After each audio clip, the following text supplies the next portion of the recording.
네, 미국 증시는 땡스기빙 데이로 휴장이었고 유럽 증시는 견조한 상승을 나타냈습니다. 자, 시간의 거래 특징주를 비롯해서 수급 통해서 투자 아이디어를 찾아보겠습니다. MBN골드 조기준 매니저입니다. 어서 오세요. 네, 안녕하십니까. 네, 자 먼저 시간의 거래 특징주부터 확인하겠습니다. 전해주십시오.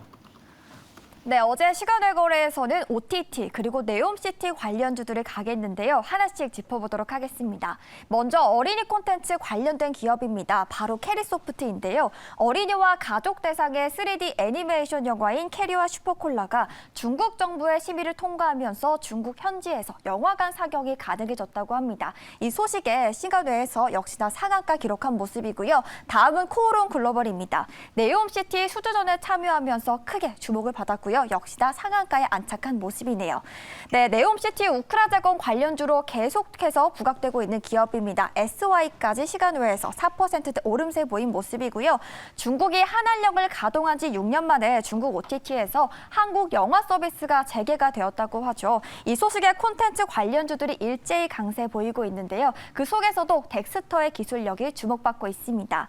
네, 마지막은 디딤인데요. 리오프닝 관련해서 외식 업체로 주목받으면서 역시나 3%, 4% 가까운 오름세가 연출이 됐습니다. 네, 이렇게 시간의 거래 특징주 만나보셨습니다.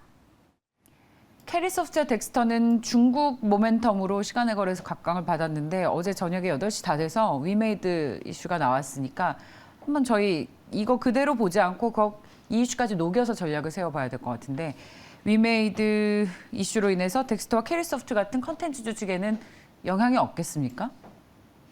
아무래도 영향이 있을 거라고 생각합니다. 그러니까 상당히 파급력이 크고요. 위메이드 시총 이제 거의 1조 8천억 정도 되기 때문에 시장에서 뭐 1,000억짜리, 2,000억짜리가 아니고 그다음에 이제 어제 이제 시간에서 충격적으로 근데 다들 시장에서는 이렇게 거래된 거를 상폐시키겠느냐라는 그렇죠. 생각을 했던 것 같고 계속 네, CEO도 상폐 안 될 것이다라고 예. 얘기를 했는데 갑자기 상폐되면서 이제 시장에 충격파가 줄 거라고 생각을 하는데 저는 일단 게임주들 그다음에 코인 관련 주들 위주로는 영향을 받겠지만 네. 그 외에 이제 OTT라든가 이런 쪽은 영향을 좀 덜 받지 않을까. 약간 받더라도 잠깐의 어떤 시간에 영향을 받겠고 그 다음에는 다시 정상화될 거라고 봅니다. 조정에 그칠 것이다. 네네. 장중 변동성에 그칠 것이다. 네네. 자, 그렇다면 이 가운데에서 탑픽을 어떤 걸 가지고 오셨습니까? 저는 이제 그 중에 제일 나은 게 게임주는 빼고 그러면은 코오롱 글로벌로 한번 찾아봤습니다. 그래서 이게 이제 시총이 한 5,700억 정도 되는데 영업이익이 한 2,500억 정도 나오고 있는 회사인데도 사실 그 네옴시티 관련 주 중에 이제 올라가는 뭐 할 것이다라고 생각하는데 여기가 이제 건설 인프라 부분으로 참여를 했던 대표로 참여했던 회사이기도 하고 그다음에 상하수도 수처리뿐만 아니라 풍력 모듈러에서 이제 매출이 나오고 있는 회사이기 때문에 앞으로 이제 계약건을 한다면 코오롱 글로벌이 할 거라고 생각을 합니다. 시간에 상을 쳤는데 저 가격대에서는 이제 아마 올라갈 텐데 제가 보기에는 24,000원까지 5,000원까지도 한번 매수를 하셔서 27,000원에서 30,000원까지는 한번 단기적으로 노려보셔도 되지 않을까 생각하고요. 손절가는 22,000원 잡고 단기 트레이딩을 하셔도 괜찮은 종목이 이제 코오롱 글로벌 하나 찾아왔습니다. 그리고 하나라고 강조하시는 건 왜냐면 이제 게임 볼게 주들이 하나밖에 없나요? 아니 이제 뭐 다른 거 디딤도 있었고 뭐 여러 가지 종목이 있었지만은 뭐요? 디딤도 있었고요. 디딤? 네, 뭐 근데 이제 뭐 시간으로 보면은 뭐 막 거래량이 많지는 않았기 때문에 거래량 많은 종목으로 찾다 보면 코오롱 글로벌 하나가 제일 뭐 눈에 띈다 생각됩니다. 단기적으로 본다는 말씀이시죠? 아니 요거는 뭐 그 다음에 이제 실제적으로 내가 그 네옴시티 수준 나올까지 기다릴 거야. 그러면 그때까지 매매를 하셔도 될 것 같고요. 그 다음에 이제 조금 이제 분할 매수하는 것도 괜찮을 것 같습니다. 자, 코오롱 글로벌 살펴봤습니다. 네옴시티 관련 주식에 대해서 실제로 이게 지금은 다 이제 양해각서 수준의 얘기들이 오가고 있어서 실제로 돈이 오가고 첫삽을 뜨는 거까지 확인하려면 너무나 오랜 시간이 걸리지 않을까. 그것까지 가기에는 많은 변동성에 직면하지 않을까라는 의심을 가지고 있는 분들에게 뭐라고 얘기해 주실 수 있겠습니까? 근데 이제 코오롱 그룹은 멤브레인, 수처리 여기에서 이제 뭐 삼투압 작용 관련해서 이제 기본적으로 그룹사가 이제 전체적으로 이거에 대해서 오랫동안 해왔던 회사고요. 그다음에 건설 인력도 있고, 그다음에 이제 풍력과 이제 모듈러에도 실제로 매출이 나오고 있는 현재 시총과 더불어 봤을 때 영업이익이 나오고 있는 회사들이거든요. 그러니까 4조에서 5조 정도 매출이 나오면서도 2,400억, 2,000억 정도 평균 3년 동안에서 1,200억에서 2,000억 정도 영업이익이 나오고 있는 회사들은 근거가 있거든요. 있거든요. 근데 뭐 그런 매출이 안 나오는 회사들이 이제 피팅이라든가 뭐 여러 회사들이 수처리 한다 그러면서 뭐 상한가를 치는데 저는 이제 실제적인 수혜주는 코오롱 글로벌 그다음에 대형 그룹사들, 그룹주들 외에는 소형주들은 약간은 이제 차별화되지 않을까 생각합니다. 네, 자, 코오롱 글로벌 살펴봤습니다. 외국인과 기관의 수급 특징주도 듣겠습니다. 전해주십시오. 네, 외국인과 기관이 2거래일 연속 매수하고 있는 종목들 확인해 보도록 하겠습니다. 어제는 은행주들이 올라왔는데요. 외국인 투자자들은 그 안에서도 카카오뱅크의 10거래일 연속 수급 들어오고 있는 모습입니다. 다만 증권사들은 목표 주가를 줄줄이 낮추고 있다는 점 함께 참고해 보시면 좋을 것 같고요. 네, 외국인 투자자들은 신재생 그 안에서도 태양광 관련주에 주목을 했습니다. 현대에너지솔루션은 3거래일 연속 수급이 들어오고 있고요. 배터리 쪽에서도 LG에너지솔루션이 눈길이 갑니다.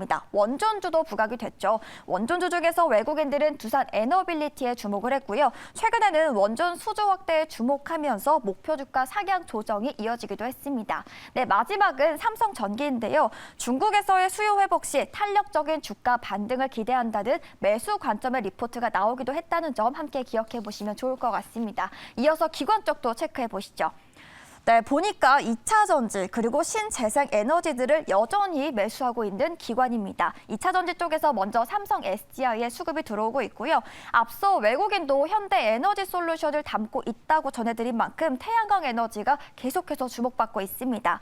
하나솔루션은 차세대 태양전지의 생산 라인을 독일 연구개발센터에 구축하겠다는 계획을 밝히면서 더욱더 주목을 받고 있고요. 신재생 에너지 중에 태양광뿐만 아니라 풍력에도 주목을 하고 있죠. CS윈드 역시나 꾸준하게 매수세 들어오고 있고요. 257억 원 규모의 공급 계약 체결 소식도 있었습니다. 이어서 배터 2차 전지 쪽에서 LG화학도 눈에 띄고 있고요. 요즘에는 엔터주들이 들썩이고 있는데요. 기관에서는 YG에 주목하고 있는 모습입니다. 네, 이렇게 특징주 확인해 보셨습니다. 어제 금통위에서 금리를 올린 여파일까요? 카카오뱅크를 비롯한 은행주의 매수가 들어왔고 어제 다시 또 대표 2차 전지들이 힘을 내는 거 보니까 외국인과 기관의 수급이 역시 들어온 모습을 확인할 수가 있습니다. 외국인 순매수 가운데 조기전 매니저의 탑픽 뭡니까? 일단 외국인 매수 중에는 저는 삼성전기를 꼽았는데요. 네. 지금 현재 이제 어제 전일자의 매수뿐만 아니라 최근에 이제 한 달 동안 매수했을 때 거의 160만 주를 매수했거든요. 기관들은 한 15만 주 정도 이제 매수가 미약한데 개인들이 한 160만 주 매도를 하면서 이제 외국인들이 160만 주를 최근에 한 달 동안 꾸준히 매수했는데 현재 이제 지분 가치로는 한 28% 정도 외국인들이 지금 정도 되는데 추가적으로 이제 매수를 할 거다라고 생각하는데 MLCC에 관련해서 이제 휴대폰이라든가 이런 것들 뭐 이런 부분에서 이제 IT 쪽에서 이제 수요 부진에 의해서 하락할 거다는 보고서가 나오면서 조금은 이제 조정을 거쳤는데 최근 들어서 외국인 매수세 상승을 하고 있는 상황이거든요.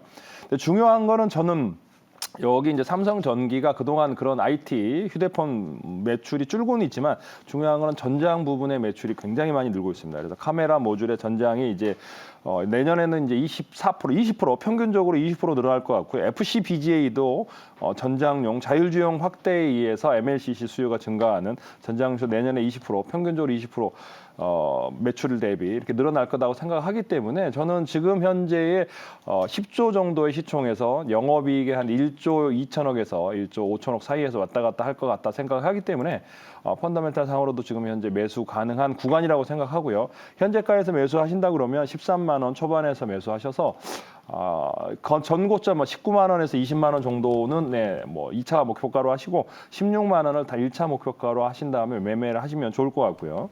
그다음에 손절가는 12만 원 잡아드리겠습니다. 네, 삼성전기는요. MLCC 부분에서도 워낙 가까이 있고 많은 분들이 좋게 얘기를 해주고 계시는데 차트를 한번 볼까요? 네. 차트를 보면 최근에 그래도 바닥권에서 10만 원 부근에서 최근에 14만 원 부근까지 올랐다가 고점에서 계속 우하향하고 있습니다. 이런 눌림목 매수라고 하는 거죠, 이런 예? 거를.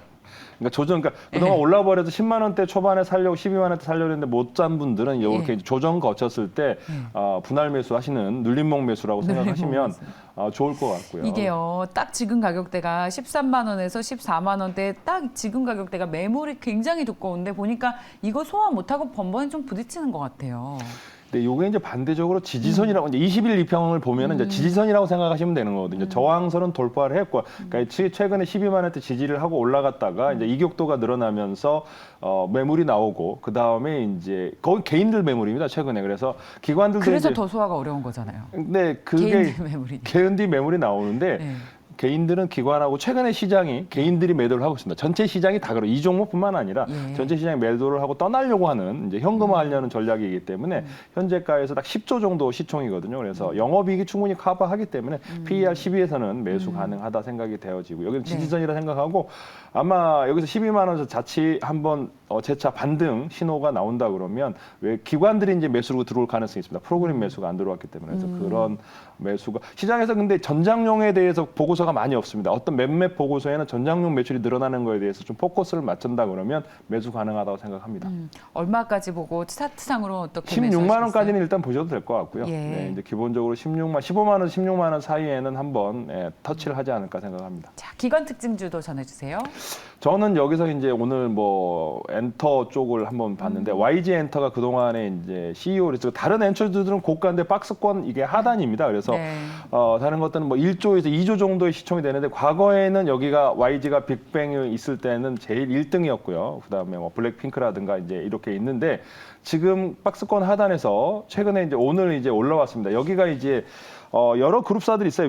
과거에 이제 빅뱅 혼자 있느냐 하는데 트레저라는 남자 그룹이 보이 그룹이 있는데 헬로라고 이제 일본 주요 음원 차트에서 이제 최상위권을 안착을 했다고 합니다. 그러면서 오늘 이제 어제 4% 정도 상승을 했는데 아마 이게 이제 신호탄이 되지 않을까 생각을 하고요. 그다음에 CEO 리스크는 12월 달에 이제 결판이 날 것 같지만은 지금 엔터 중에서는 뭐 CEO 역할이 그렇게 크지는 않으니까 제가 보기에는 현재 박스권 하단에서 엔터주들 한한령 해제의 어떤 이슈에 의해서 수혜가 이 종목만은 오히려 오르지는 않았거든요. 다른 종목 올랐는데 그래서 사실 한한령 해제됐을 때 음원들이 가장 수혜되긴다. 드라마는 한번 시청하고 나면 매출 얼마 나올 수도 있지만 단기간인데 음원들은 계속적으로 공연과 더불어 지속적으로 이제 파급 효과가 크기 때문에 YG 엔터 지금 현재 시가총액이 보시면은 이제 8천억이거든요. 지금 다른 것들 대부분 1조 5천원에서 SM 뭐 2조 YG JRP 2조가 다 돼가는 회사인데 지금 8천억 가장 이제 1등이었던 회사가 지금 현재 CEO 리스크 때문에 뒤쳐져 있고 빅뱅의 어떤 여러 가지 문제에 의해서 뒤쳐져 있지만 그 외에 이제 트레저라든가 여기 홈페이지 들어가 보시면 굉장히 많은 연예인들이 포진해 있습니다. 그래서 예. 충분히 매수할 만하다라는 생각에서 그쵸. 현재 매수하시고 4만 원 초반에서 매수하신 다음에 이제 네. 이게 저는 뭐 6만 원 터치 가능한데 5만 5천 원 중간에 잡고 1차 목표가 잡으시고 단기 트레이딩 하시고 중장기로 6만 원 이상 한번 노려보셔도 될 것 같고요. 손절가는 4만 원 잡아드리겠습니다. 엔터사들 가운데서 유일하게 오너 리스크가 아티스트들을 이기지 못했던 회사가 바로 YG 네. 엔터테인먼트였죠. 네. 자, 오늘 좋다는 소개와 함께 목표가 5만 5천 원 제시해 주셨습니다. 다음은 사모펀드 특징주 보겠습니다. 네, 사모펀드는 절대적 단기적 수익을 지향합니다. 특징주로 확인해 보겠습니다. 네, 어제는 대형주, 그중에서도 반도체에 눈길을 갔습니다. 사모펀드는 SK하이닉스와 삼성전자 모두 주목하고 있는 모습이고요. 앞서서 다뤘지만 외국인과 기관 그리고 사모펀드까지 신재생 에너지에 주목을 하고 있는 모습입니다. 사모펀드는 태양광 쪽에서는 하나솔루션을 담았고요. 이 종목 같은 경우에는 이유 호재에 계속해서 상승 추세를 이어나가고 있기도 합니다. 풍력 쪽에서는 계약 이슈로 주목받고 있는 CS 윈드를 담은 모습이고요. 피부 미용 쪽에서는 비오를 담았고 역시나 6%대 강세가 연출이 되고 있습니다. 네, 이렇게 사모펀드 특징주 만나보셨습니다. 한국의 대표 IT주를 나란히 담았네요. SK하이닉스와 삼성전자 반갑습니다. 어떤 점에 가장 투자할 만할까요? 저는 이제 최근에 이제 미용 관련해서 이제 관심이 많거든요. 그래서 뭐 그러세요. 클래시스 뭐 피부과 가보시면 좀 아시나요? 뭐 클래시스 뭐 리쥬란 힐러라든가 뭐 이런 것들 좀 아시는지 모르겠는데 저는 이제 최근에 전문가입니다. 올리지오 아시나요? 알아요. 네, 올리지오에서 광고를 많이 원택 하고 있어요. 네, 원택 제가 관심이 많은데 이제 어. 그와 관련해서 이제 잘 안 알려진 비올이라고 그래서 저도 이거는 실펌이라고 혹시 보셨는지 이거는 들어봤는데 실펌? 네, 실펌 스칼렛 S라고 이제 요게 이제 대부분이 해외 수출 80%를 해외 수출하면서 국내에는 많이는 없는데 최근 들어서 이제 상승을 하고 있는 회사이기도 합니다. 그래서 비올이라고 한번 찾아봤는데 시가총액 한 1,500억 정도 하면서 이제 최근에 이제 급상승을 해서 박스권 상단을 돌파하려고 하고 있는데 이제 매출액이 이제 급격하게 작년에도 영업이익이 50억인데 지금 현재 올해 125, 100억을 돌파할 것 같습니다. 그래서 가장 이제 미용 의료기기 중에 제일 저가인 회사가 이제 1,500억대 비올이라고 생각합니다. 그래서 차트가 이제 요거는 돌파 매매로 봐야 됩니다. 이제 약간은 리스크 관리하시면서 매매를 해야 될 것 같고요. 피부 미용 고주파와 색소, 실펌, 의료기기 업체인데 기본적으로 이제 우리나라 매출은 많이는 않고 해외 매출 60개국에 이상에서 수출하고 있고 83%의 해외 수출 비중입니다. 그래서 국내용으로 좀 약하지만은 국내 연예인들 모델을 써야 되는데 이제 국내 연예인 모델을 쓰지 않은 회사이기도 하고 해외에서 조금 더 인기 있는 모델이지 않은가 생각합니다. 그래서 뭐 국내 연예인 안 쓴 게 그게 투자에 있어서 중요한 포인트입니까? 왜냐하면 일단 이제 그 올리조 같은 경우는 이제 800대가 국내에서 거의 팔렸는데 이제 해외를 시작하거든요. 그러니까 여기는 해외 먼저 하고 그다음에 이제 국내 뭐 저가로 해외를 판매했을 수도 예. 있고 북미향이 좀 많다고도 하더라고요. 여기는 근데 그렇군요.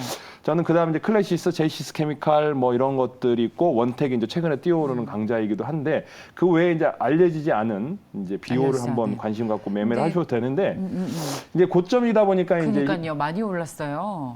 이제 시가총액이 야금? 1,500억이기 때문에 이제 예. 영업이익이 100억이 넘어가니까 이제 펀더멘탈 상으로 한번 믿고 가보시면 어떨까 생각하고요. PR은 지금 14배 정도 수준인데 이게 네. 업계와 비교해 봤을 때 어느 정도 수준입니까? 동종업계. 클래시스가 지금 1조가 넘어 1조 2천억이 다 시총이? 되고요. 네. 제이시스도 5천억 정도 됩니다. 그다음에 원택이 이제 3천억 정도 되고요. 그다음에 여기가 이제 1,500 되면 매출액 봤을 때는 이제 가장 이제 그 비슷하게 이제 가는데 상승 여력은 있어 보이고요. 매출액이 늘어나는 거, 영업이익이 늘어나는 걸 비교했을 때는 한번 또 이런 것들은 이제 알라질 있다가 사모펀드가 매수를 하면서 조금은 2천억까지는 한번 돌파할 수 있다가 생각하고요. 2,700원대에서 이제 분할 매수 관점으로 가시고 3,500원 단기간에 노리시면서 보시면 될 것 같고요. 손절가는 그래서 2,300원 타이트하게 잡아드렸습니다. 네, 자 비올 살펴봤습니다. 조기준 매니저님 오늘 못다한 이야기는 어디서 하시겠습니까? 4시에 이제 유튜브에 조기준 검색하고 들어오시면 1시간 동안 자세히 못다한 얘기 설명드리도록 하겠습니다. 네, 고맙습니다. MBN골드 조기준 매니저와 함께했습니다. 잘 들었습니다. 감사합니다.